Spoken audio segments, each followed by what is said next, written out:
Pozdrav svima, moje ime je Dimitrij Ostojić i u ovom videu ću vam pokazati kako da iskoristite određene opcije u okviru vašeg drip naloga da pratite posete tačno određenim stranicama i da te posete iskoristite kasnije za komunikaciju sa vašim potencijalnim klijentima. Znajući da su oni posetili određene stranice, odnosno znajući da su oni potencijalni klijenti koji su zainteresovani za vaše proizvode ili usluge. Prva stvar koju ćemo da uradimo je napravit ćemo pravilo. Šta ja hoću da uradim u okviru ovog videa? Pokazat ću vam kako ću da pratim ljude koji su posetili tačno određenu stranicu na ovom sajtu. Znači, kada dođu na bilo koji blog i kliknu na ovaj baner online marketing alati, otvori im se ova stranica i ja praktično želim da pratim sve ljude koji su posetili konkretno ovu stranicu, zato što se ovde nalaze neki od mojih affiliate linkova.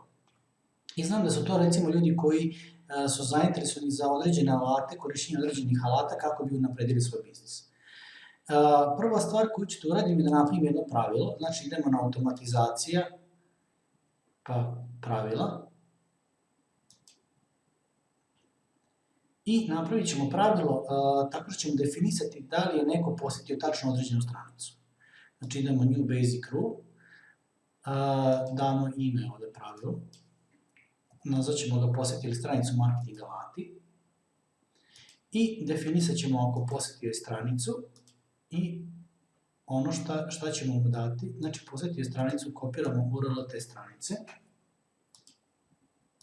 evo to je to, a ono što ću da uradim ovde, sa ove druge strane, koja će biti akcija, znači neću ga tagovati, nego ću snimiti događaj. Zašto je bitno da snimamo događaj, to ću vam pokazati u sledećem koraku. Znači, ovde će biti događaj posetio određenu stranicu.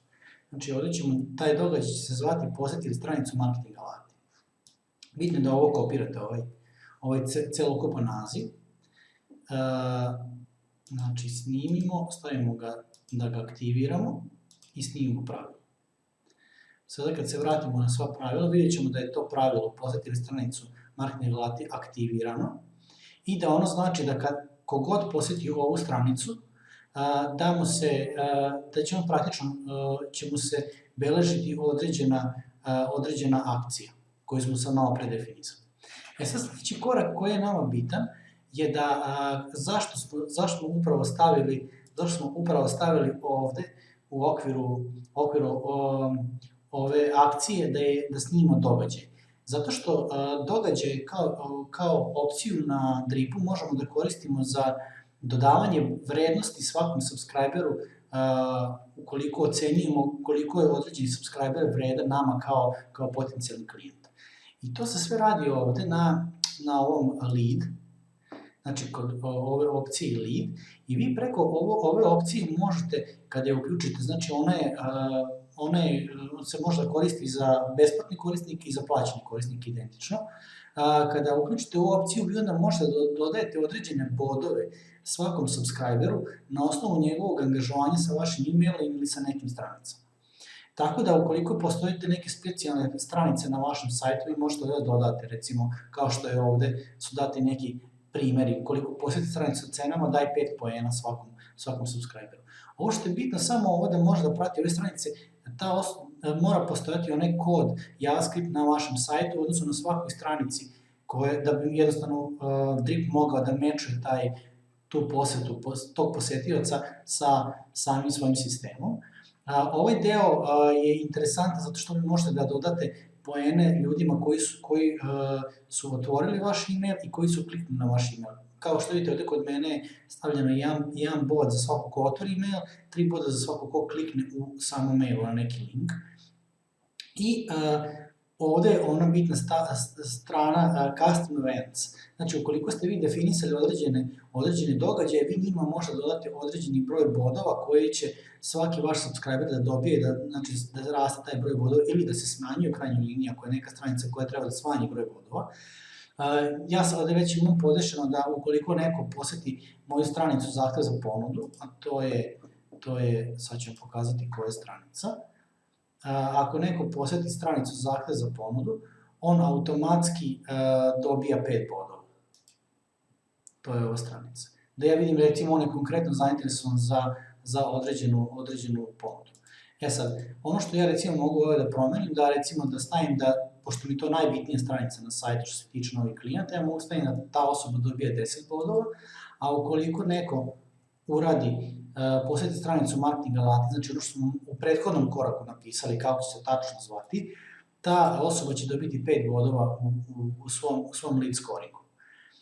Također da možda povežete neke opt-in forme ukoliko ih imate, ukoliko došli sa određene opt-in forme da dobije određeni broj bodova i ovdje pravite neke graničnike gde recimo preko 30 poena se računa da obelaži se taj subscriber kao prospekt, a preko 65 poena kao lead, osoba koja je zainteresovana za vaše proizvode ili usluge. Ono što sad uraditi da updateujem setting i vi ćete veoma jasno vidjeti kada budete listali sve subscribere da svaki od subscribera ima u ovom slučaju ovaj lead score. I vi tačno možete vidjeti koji subscriber ima lead score, odnosno kakve su njegove interakcije sa vašim sadržajem koji vi plasirate. Zašto je bitan ovaj lead score? Zato što ga mi kasnije možemo da koristimo pri pretraživanju same email liste. Kao što znate, u Dripu ne postoje posebne email liste, svi su emailovi u jednoj bazi podataka, a mi radimo segmentaciju na osnovu nekih informacija koje dobijamo u toku same komunikacije sa ljudima, na osnovu njihovih interakcija sa našim emailom ili, kao smo sad pokazali, u interakciji sa našim sajtom. Šta ovo znači? Ovo znači da ja mogu da napravim kasnije filter. Znači, ukoliko je neka akcija uključuje naslov ovaj koji smo stavili, posjetili stranicu marketing alata, barem jednom, ili možemo staviti barem 2 puta, ili recimo ajde stavimo jednom, i šta smo rekli, sad ovdje možemo da idemo i ili da idemo ili, recimo i akcija uključuje, sad možemo da vidimo koje su još akcije bile interesantne, koje smo još povezali. Od akcije koje smo povezali ovdje je i posjetili, sad ćemo da vidimo ponudu, da tačno kopiram, posjetili stranicu zahtev za ponudu i recimo posjetili stranicu zahtev za ponudu barem 2 puta.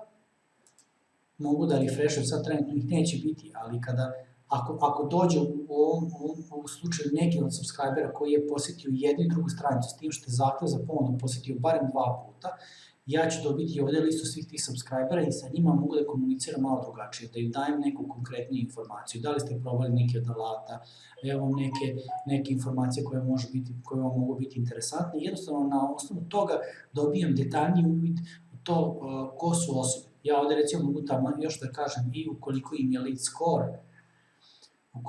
lead score veći od 45, na primjer. Tako da ja na osnovu ovoga mogu da jednostavno segmentujem ljude kojima ću poslati da snimim taj segment, da svima koji su u okviru tog segmenta im se šalju određeni e-mailovi, da se prebacuju na određene kampanje ili da kreću u određeni workflow. Tako da sa ovim snimljenim događajima, kao posjetama određenim stranicama, vi možete da radite 2 stvari. Znači, možete da segmentujete klijente i možete da im dodajete određene vrednosti na njihov lead score kako bi jednostavno ta osoba došla vama u prvi plan da bi znali da s njima treba da komunicirate. Toliko o ovom javljanju. Ja ću s vremena na vreme praviti ovako videe na Facebook grupi koju smo kreirali za korisnike Dripa, tako da nadam se da ćete imati velike koristi iz ovakvih videa. Pišite mi šta vas interesuje, pa ću s vremena na vreme snimati neke nove teme koje mogu biti interesantne za sve vas. Vidimo se neki naredni put. Puno pozdrava!